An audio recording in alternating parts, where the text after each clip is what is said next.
What's good in the ASMR hood? How you doing? How you living? Oh, yes, good rolling twin. Hey, as you can see, we act like a success. Think like a success. I know you probably was thinking like, bro, we're never gonna get back to this series, but hey, I've been doing a lot of shit. I've been doing a lot of other videos and shit. You feel me? But I got the game turned up a little bit, and because I'm a little bit distance away from the mic, but I know you can hear me. I know you can hear me. Chapter 11. There is no self-made man. I'll be honest with you. Wait. Before we start. I kind of rushed in today. My fault. Go ahead, calm down. Get shit, whatever you need to relax. Calm down, get the vibes together. Turn your lights off. Dim the video down. I probably should have read this in the dark, but I don't feel like going to turn the light off, to be honest with you. I don't, honestly. But, grab your drinks, grab your pop, grab your soda pop, whatever you need. Gosh darn it, heck yeah, let's freaking get it going.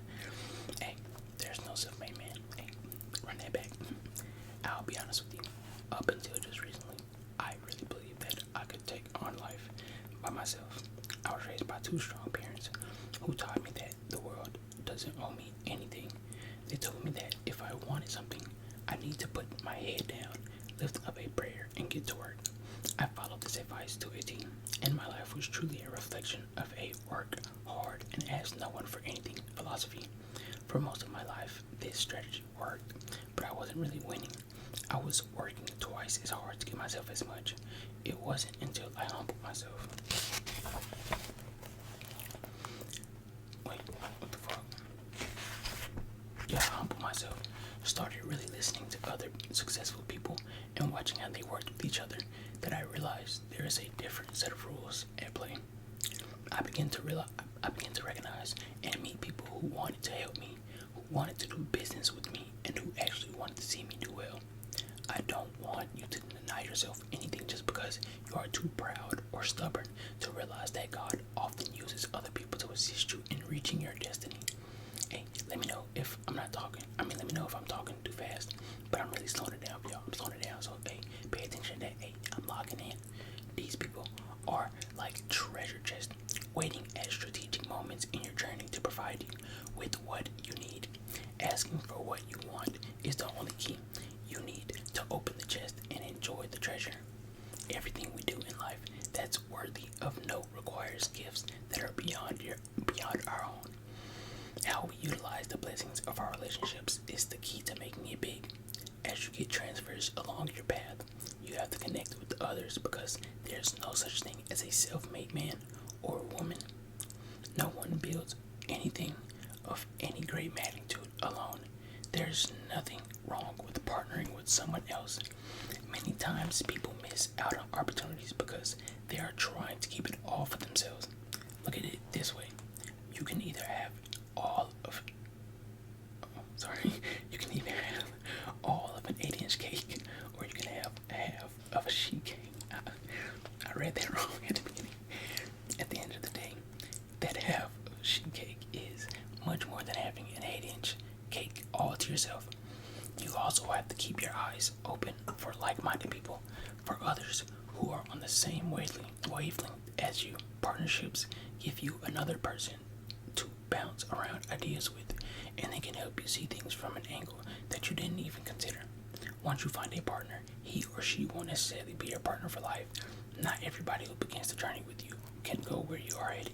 When I started out, I had a lot of partners, but I quickly learned that not everyone was capable of going to the next level with me. Connect with other dreamers. That's so rare right there. Like, bro, if you feel like the people around you don't really understand what's going on or like what you want or like who you want to be, bro, connect with other dreamers. Like, bro, I bet you 9 times out of 10, oh, I gotta pop my knuckle. 9 times out of 10, it's people out there that are like interested in the same things you're interested in, bro. And like, just don't give up. Don't give up. You don't have to go looking for them, but like, if you're really working on something, bro, they'll find you, bro. They'll find you. Like, I swear, they'll find you. I am blessed because God kept putting other dreamers in my life to keep fueling me when I couldn't fuel myself. voice crack in 2024 is crazy. I first learned about connecting to other dreamers at the end of my junior year at Kent State. Arsenio Hall and I attended Kent State at the same time, and I remember when our whole crew was discussing what we were doing, oh my god, what we were going to do during the summer. Most of us had jobs lined up for the summer, but I don't know what the fuck this word is. I think it's Arsenio. I've never seen this shit before, but I think it's Arsenio. But Arsenio said, I'm going to Hollywood. We laughed at him because it didn't make. Oh, that's somebody's name. Oh shit. Fuck. I think I'm crucifying that shit, bro. Because it didn't make sense to us. I even said, what are you going to do in Hollywood? He didn't even flinch. Just said, I'm going to be famous. That's real to him. I saw him taking a few theater classes, but I didn't think he was serious. Sure enough, though, Arsenio went to Hollywood that summer, and I ended up flunking out of school. Damn, what a fucking twist. After that summer, I forgot about my dreams, and I started focusing on paying the rent.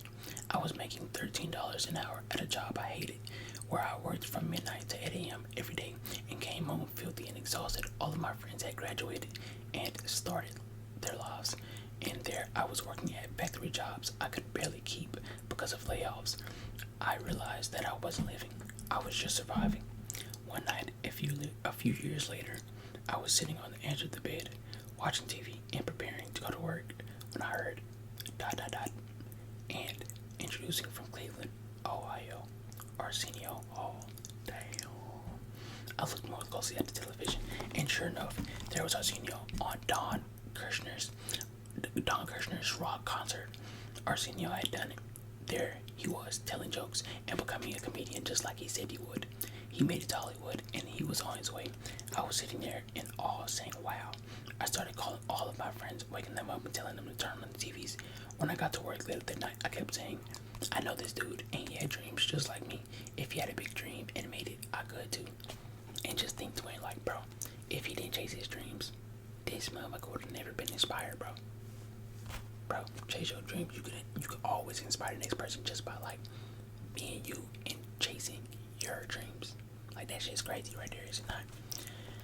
To this day, I don't even know if Arsenio knows that he changed my life, but I learned that being around another dreamer can push you when you forget how to dream yourself.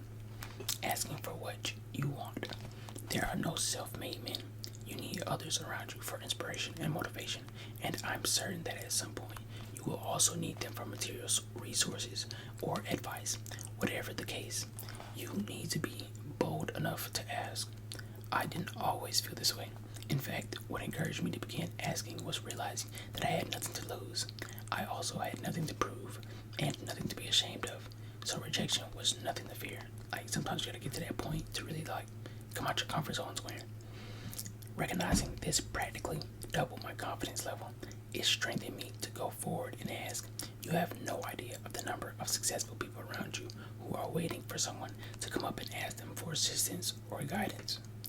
I could have saved myself a lot of pain if I didn't mind asking people for things. Little did I know how many people were sitting around just waiting to have a discussion with me, to have an association with me. Magic Johnson doesn't mind sitting down talking. John O'Brien doesn't mind talking to me. Tyler Perry doesn't mind talking. The President of the United States doesn't mind talking. Big agencies such as William Morris Endeavor don't mind talking to me. The chairman of NBC doesn't mind talking to me. What, like, is he fucking flexing? Like, oh my god, I was so occupied with priding myself on not asking for anything that I almost missed out. It's okay to sit and brainstorm with like-minded people and share what is going on with you. You may not have to ask for much as you think. Just the mere fact of you striking up a conversation could be the thing they have been waiting for. Maybe this other person is looking for somebody who wants to do something, who is eager to learn, who is eager to share, and that initial conversation will lead to great things. Keep it in perspective. All you need to do is talk to people of like mind, and I promise they will not mind talking to you. Identify what you want. How do you expect to get what you need if you don't open your mouth and ask for it? Our lives are a direct reflection of our communication. If you are unwilling to communicate your needs to your employers, customers, partners, and and family members. You can't blame them for not giving you what you need. You don't know everything. You don't know everyone. And you can't do it all alone. That's so real. I be feeling like I can do it alone, but like, damn. Like, really?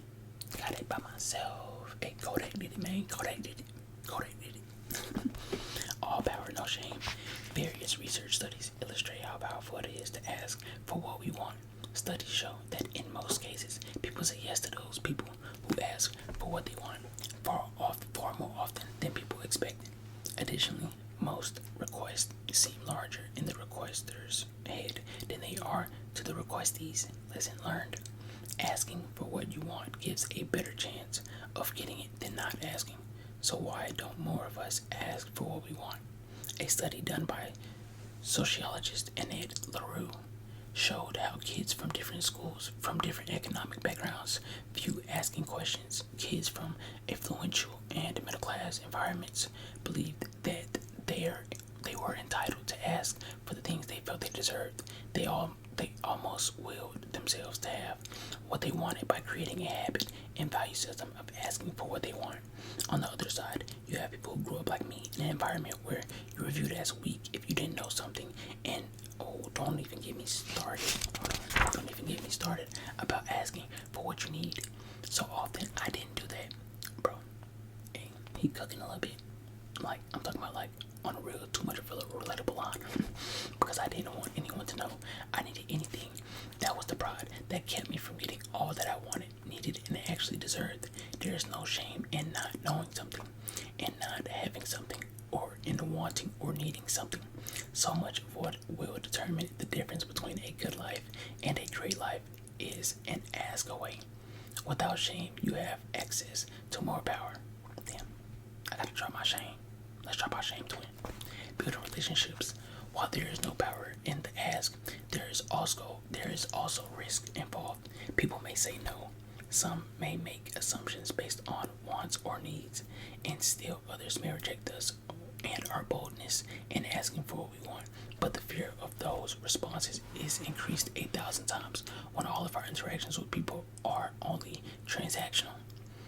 When you interact with people only when you need or want something, they can see your intentions coming a mile away. Asking for what you want becomes a total different process when you deal with people based on nurtured